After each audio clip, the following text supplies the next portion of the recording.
నమస్తే. తెలంగాణ రాష్ట్రానికి సంబంధించి ఫిరాయింపు ఎమ్మెల్యేల విషయంలో వాదనలు హైకోర్టులో ఇప్పటికే పూర్తయ్యాయి. తీర్పు మాత్రం రిజర్వ్లో ఉన్నటువంటి పరిస్థితి. అసలు అక్కడ ఏం జరిగింది, జడ్జి ముందు ఎలాంటి వాదనలు వినిపించారు, మనతో పాటుగా మాట్లాడడానికి బీఆర్ఎస్ పార్టీ తరఫున వాదించినటువంటి గండ్ర మోహన్ రావు ఉన్నారు. సార్ని అడిగి తెలుసుకుందాం. సార్ నమస్కారం. పూర్తి స్థాయిలో వాదనలు అయితే అయిపోయాయి. దాదాపుగా 2.5-3 నెలల నుంచి జరుగుతున్నటువంటి వాదనలకు నిన్నటితో ఒక రకమైనటువంటి ముగింపు అయితే వచ్చింది అనుకోవచ్చు. తీర్పు అయితే రిజర్వ్ చేయబడింది. అసలు జడ్జి ముందట బీఆర్ఎస్ పార్టీ తరఫున మీరు ఒక అడ్వకేట్గా ఎలాంటి వాదనలు వినిపించారు? అసలు వెరీ సింపుల్ అండి. 10th schedule of the constitution, రాజ్యాంగం యొక్క 10th షెడ్యూల్ ప్రకారం ఒక పార్టీ గుర్తు మీద గెలిచిన వ్యక్తి ఆ పార్టీ మారి ఇంకో పార్టీకి వెళ్ళినప్పుడు ఆ పార్టీ అనర్హుడు అవుతాడు. ఆ పోస్టులో ఎమ్మెల్యే కావచ్చు, ఎంపీ కావచ్చు, అనర్హుడు అవుతాడు. అయితే అనర్హులను ప్రకటించిన బాధ్యత ఏవైతుందో కాన్స్టిట్యూషన్ 10th షెడ్యూల్ అది స్పీకర్ గారి మీద పెట్టింది.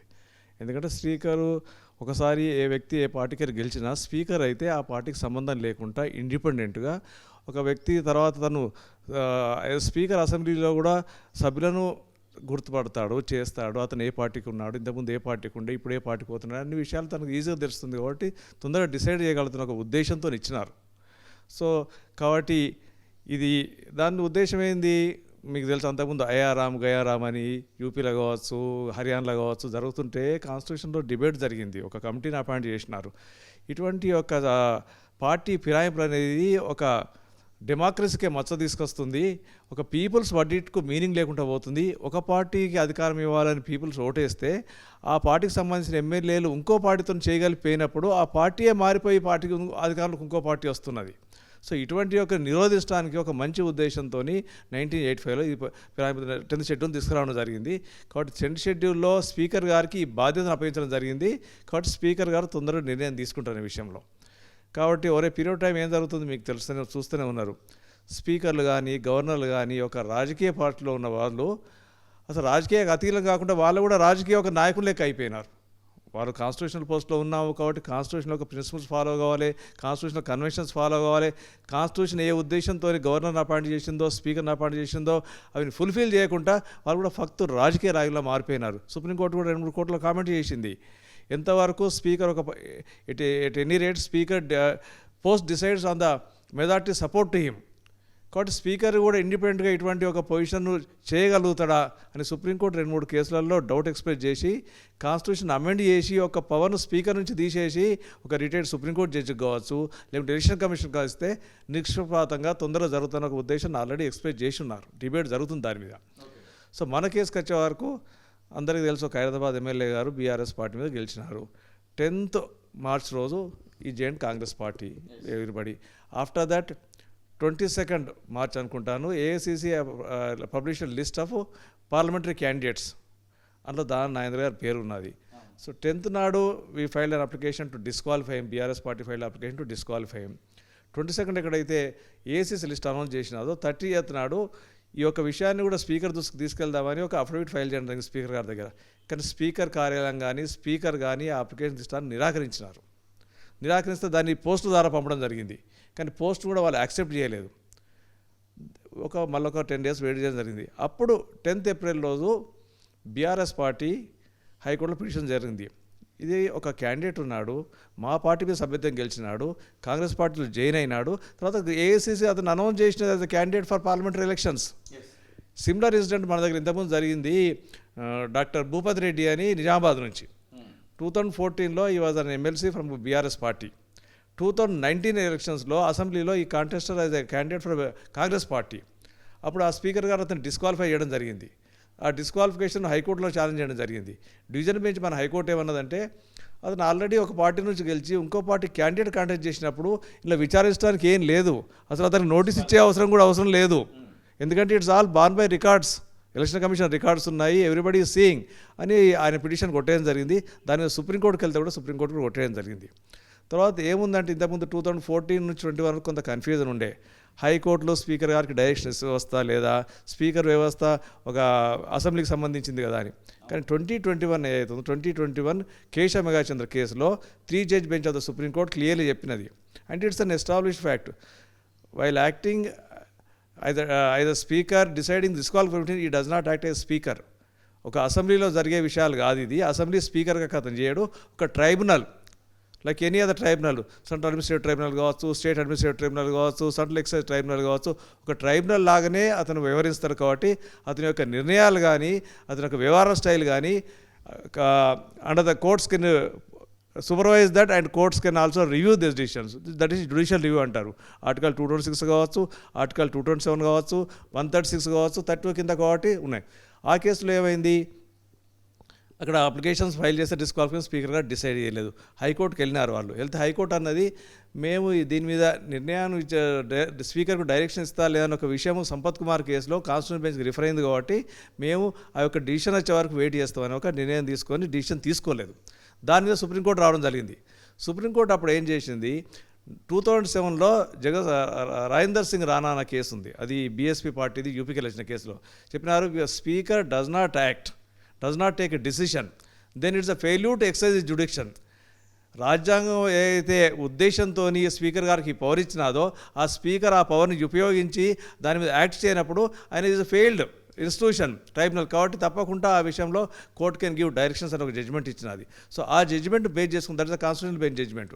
ఆ జడ్జ్మెంట్ బేస్ చేసుకొని సుప్రీంకోర్టు కేశవ్ మేఘాచంద్ర కేసులో క్లియర్గా చెప్పినది, ఇటువంటి విషయాల్లో స్పీకరు రీజనల్ టైంలో తీసుకోవాలి. ఆ రీజనల్ టైం ఏంటంటే మ్యాక్సిమం టైం ఆఫ్ 3 months.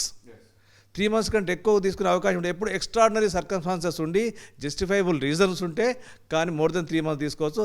అదే 3 months టైంలో ఆయన తీసుకోవాలి. ఎందుకంటే రాజ్యాంగ ఉద్దేశము, 10th షెడ్యూల్ ఉద్దేశం ఏంటంటే ఎవరైతే పార్టీ ఫిరాయింపుదారు ఉంటాడో అతను ఒక్కరోజు కూడా ఎమ్మెల్యే కానీ ఎంపీ కానీ కంటిన్యూ అవడానికి వీలు లేదు. It's nothing but A Subversion of the democracy అనేది ఒక basic structure of our constitution. కాబట్టి తప్పకుండా వితిన్ 3 monthsలో తీసుకోవాలని డైరెక్షన్ ఇవ్వడం జరిగింది. ఆ కేసులో వితిన్ 4 weeksలో తీసుకోమని ఇచ్చినారు. ఎందుకంటే కోర్టులు అప్పటికే ఆల్రెడీ 3 months కంటే ఎక్కువ అయిపోయింది కాబట్టి 4 weeksలో తీసుకోమని ఇచ్చినారు. అదే కేసులో 4 weeksలో స్పీకర్ తీసుకోకుంటే మళ్ళీ సుప్రీంకోర్టు దగ్గర వెళ్ళడం జరిగింది. సుప్రీంకోర్టు ఒక కన్సర్న్ ఎమ్మెల్యేను అసెంబ్లీకి ఎంటర్ కావద్దని డైరెక్షన్ ఇవ్వడం జరిగింది. తర్వాత 10 daysలో స్పీకర్ ఇవ్వడం జరిగింది. స్పీకర్ డిసిషన్ తీసుకున్నాడు. దాని తర్వాత 2023లో మీరు అందరూ చూశారు శివసేన కేసు, దాన్ని సుభాష్ దేశాయ్ కేసు అంటారు. అది చీఫ్ జస్టిస్ చంద్రచూడ్ గారు, అది కూడా కాన్స్టిట్యూషన్ బెంచ్ జడ్జ్మెంట్. అందులో కూడా 56 పిటిషన్స్ పెండింగ్ ఉండే. ఆ కేసులో ఏముండే అంటే స్పీకర్కి అగెన్స్ట్గా నో కాన్ఫిడెన్స్ మోషన్ ఉండే. ఇంతకుముందు ఒక సుప్రీంకోర్టు జడ్జ్మెంట్ నబియా రేబా అనే కేసులో స్పీకర్కి అగెన్స్ట్గా నో కాన్ఫిడెన్స్ మోషన్ ఉంటే స్పీకర్ డిస్క్వాలిఫికేషన్ పిటిషన్ తీసుకోరాదు. ఎందుకంటే అది యొక్క continuation it self is in doubt అన్నది. కాబట్టి అందులో తీసుకోకుండా పెండింగ్ పెట్టినాడు. సో దాన్ని సుప్రీంకోర్టు ఏమన్నదంటే నబియా రేబం కేసు కరెక్టా లేదా డిసైడ్ చేయడానికి ఒక కాన్స్టిట్యూషన్ బెంచ్ని ఏర్పాటు చేసినారు. ఆ సుభాష్ దేశాయ్ కేసులో చీఫ్ జస్టిస్ గారు నబియా రేబం కేసు కరెక్ట్ కాదు అనిపిస్తుంది మాకు, కాబట్టి దీన్ని ఒక లార్జర్ బెంచ్కి రిఫర్ చేస్తామని లార్జర్ బెంచ్ రిఫర్ చేసుకుంటా ఆ పెండింగ్ ద డిసిషన్ ఏం డిసిషన్ తీసుకోవాలని కొన్ని డైరెక్షన్స్ ఇచ్చినారు. అందులో స్పీకర్ గారికి చెప్పినారు, నో ఈ ఏమన్నా కేశవ్ మేఘాచంద్ర కేసు రిఫర్ చేసుకుంటూ, రాజేంద్ర సింగ్ రాణా కేసు రిఫర్ చేసుకుంటూ, కియోటోలం కేసు అంతకుముందు 99 ఉన్న జడ్జ్మెంట్ కియోటో చేసుకుంటూ స్పీకర్ అంటే May 11th, 2023 అన్న జడ్జ్మెంట్ ఇవ్వడం జరిగింది. అప్పటికి స్పీకర్ యాక్ట్ చేయలేకపోయింది, ఎందుకంటే నబియా రేబం కేసు ఉండే. కాబట్టి ఇప్పుడు మేము డైరెక్షన్ ఇస్తున్నాం, స్పీకర్ యాక్ట్ చేయాలి, డిసిషన్ తీసుకోవాలి, with in reasonable time speaker must take a decision direction ఇచ్చినారు. అది 11th May ఇచ్చినారు.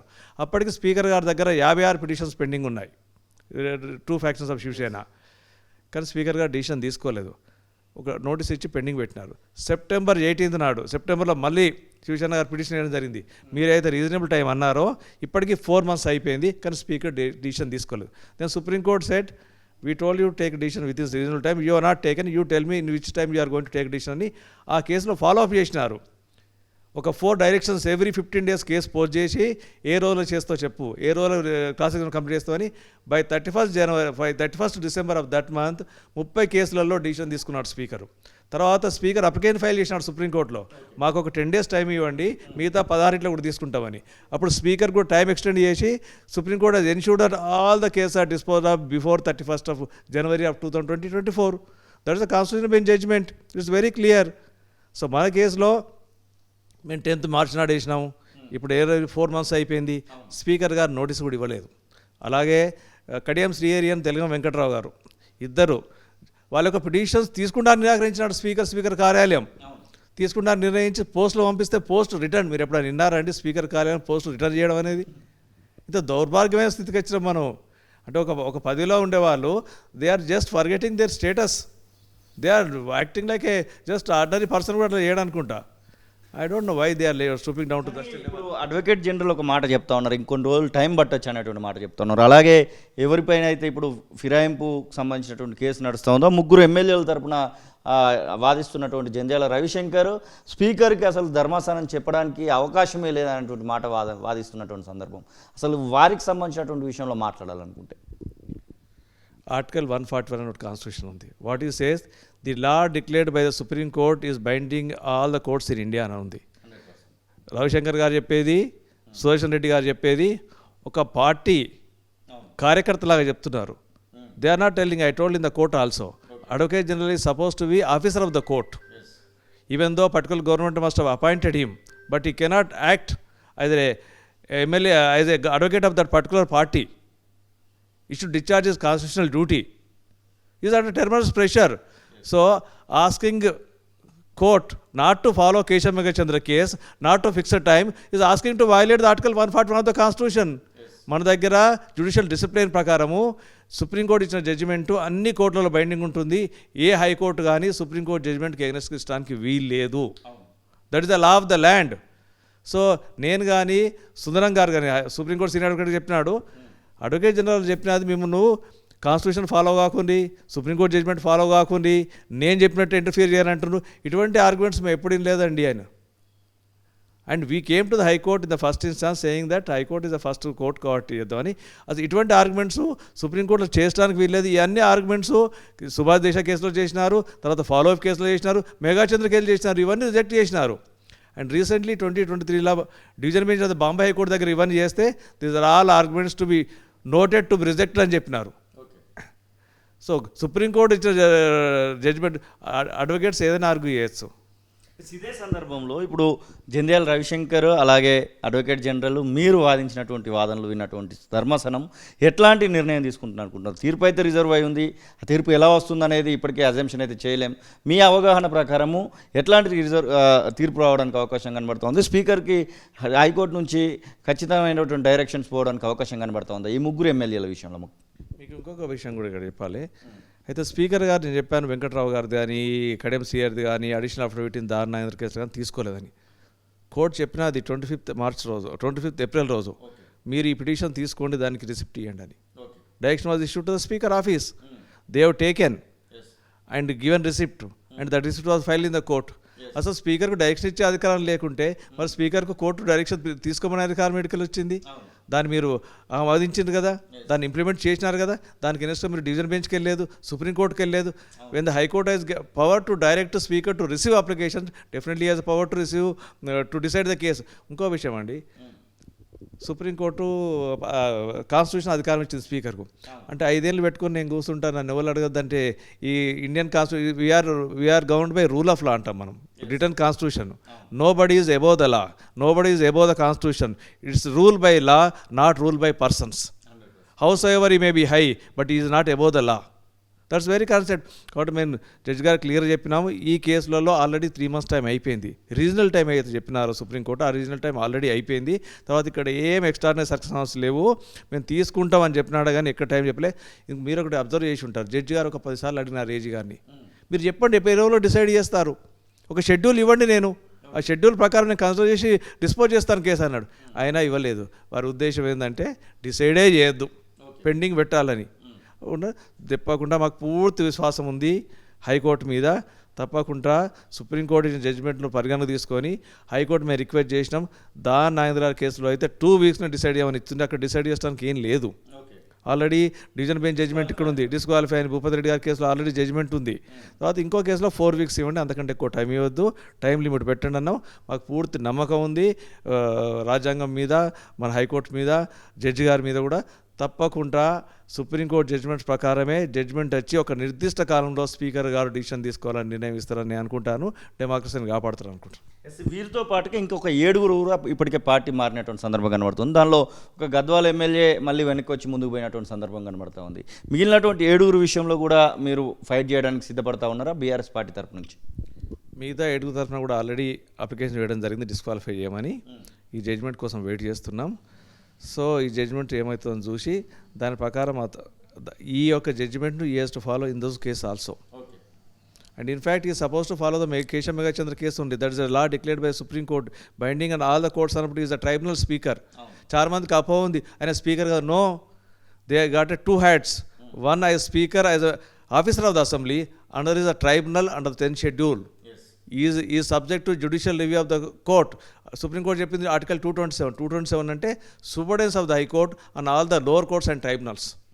So is a lower to the high court and high court has got a certain judicial name. తప్పకుండా మాకు నమ్మకం ఉంది 4 weeks టైమ్స్లో speaker గారిని decision తీసుకోమని డిసిషన్ ఇస్తారని అనుకుంటున్నాను. బీఆర్ఎస్ పార్టీ ఇప్పుడు ఎవరైతే మీరు బీఆర్ఎస్ పార్టీ నుంచి వెళ్ళి వాదనలు వినిపిస్తూ ఉన్నారో, బీఆర్ఎస్ పార్టీ ప్రధాన కార్యదర్శి అయినటువంటి కేటీ రామారావు చెప్తా ఉన్నాడు ఖచ్చితంగా ఇక్కడ జరగాల్సినటువంటి ఉప ఎన్నికలు జరగబోతూ ఉన్నాయి, డిస్క్వాలిఫికేషన్లు జరగబోతున్నాయని. అది మొత్తం జరిగి పూర్తి స్థాయిలో ఎలక్షన్ జరగడానికి ఎంత టైం పట్టొచ్చు అంటారు? అసలు ఉప ఎన్నికలకు అవకాశం ఉందంటారు ఇక్కడ? తప్పకుండా మీకు అటువంటి అప్రమకం ఏం అవసరం లేదు. ఉప ఎన్నిక తప్పకుండా వస్తుంది. సపోజ్ స్పీకర్ దాని నాగేంద్ర కేసులో అయితే already decided case, there is no scope for it. 4 వారాలుగా 6 వారాల్లో జడ్జ్మెంట్ ఇస్తారు అనుకోండి, డిస్క్వాలిఫై చేసుకుంటా. You won't get stay from anywhere.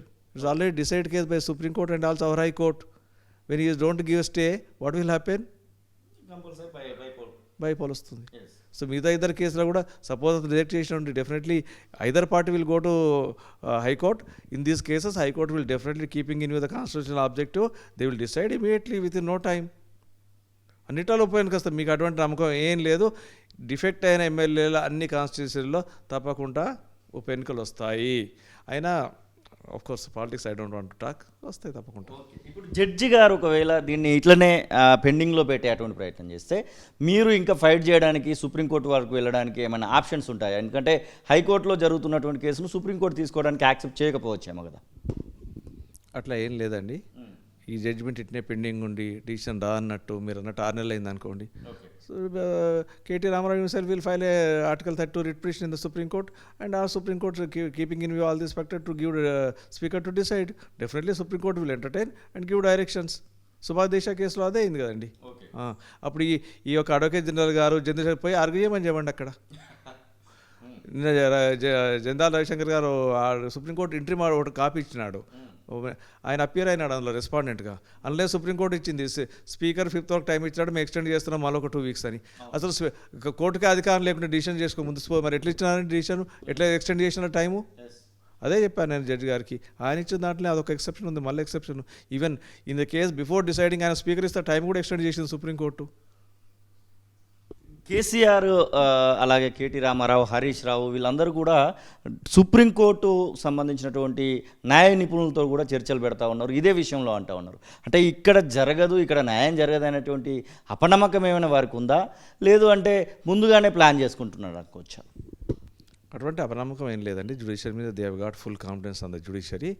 కానీ అయినా కూడా నెక్స్ట్ జడ్జ్మెంట్ ఇవ్వగానే ఎటువంటి స్టెప్స్ మనం తీసుకోవాలి, మన ఫేవర్లో వస్తే వాళ్ళు ఏమన్నా ఇంకా సుప్రీంకోర్టుకి వెళ్ళే అవకాశం ఉంటుందా, హైకోర్టుకి వెళ్ళే అవకాశం ఉంటుందా, మిగతా 7 ఎమ్మెల్యే మీద మనం ఏ స్ట్రాటజీ తీసుకోవాలి, ఎమ్మెల్సీలు కూడా ఉన్నారు వాళ్ళ మీద కూడా ఇవ్వడం జరిగింది, వాళ్ళ మీద ఏ స్ట్రాటజీ తీసుకోవాలి, ఎమ్మెల్యే మీద నెక్స్ట్ అయితే హైకోర్టు లేని పిటిషన్స్ అవి డైరెక్ట్ సుప్రీంకోర్టులో వేద్దామని డిసైడ్ చేసుకున్నారు.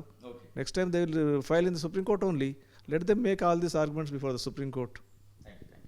ఇది గండ్ర మోహన్ రావు చెప్తున్న మాటలు. ఖచ్చితంగా తెలంగాణ రాష్ట్రానికి సంబంధించినటువంటి విషయంలో 10 అసెంబ్లీ నియోజకవర్గాలకు బైపోల్స్ ఖచ్చితంగా రావాల్సినటువంటి సందర్భం ముందులోనే ఉందని చెప్పేసి చెప్తున్నానే. ఇక జడ్జిమెంట్ అనేది ఖచ్చితంగా బీఆర్ఎస్ పార్టీ వైపునే, నేను వాదించినటువంటి వాదనలు ఖచ్చితమైనటువంటి అన్ని విషయాలను కూడా మీరు అక్కడ ప్రస్తావించడం జరిగింది. ఖచ్చితంగా బీఆర్ఎస్ పార్టీ వైపుగానే జడ్జిమెంట్ అనేది వస్తుంది. స్పీకర్కి ఖచ్చితమైనటువంటి ఒక నిర్దేశమైనటువంటి ఒక డేట్ను పెట్టి ఆ డేట్ లోపల నిర్ణయం తీసుకోవాలనేటువంటి డైరెక్షన్ను హైకోర్టు స్పీకర్కి ఇస్తుందనేటువంటి ఆశాభావాన్ని అయితే వారు వ్యక్తం చేస్తున్న పరిస్థితి. చూడాలి మరి బైపోల్స్లో ఎట్లాంటి పరిస్థితి ఉంటుందో, బైపోల్స్ ఎప్పుడు వస్తాయో. కెమెరా పర్సన్ సతీష్తో శ్రీనివాస్, తొలి వెలుగు, హైదరాబాద్. అసలైన తొలి వెలుగు. ఫాలో వాట్సాప్ @తొలి వెలుగు official.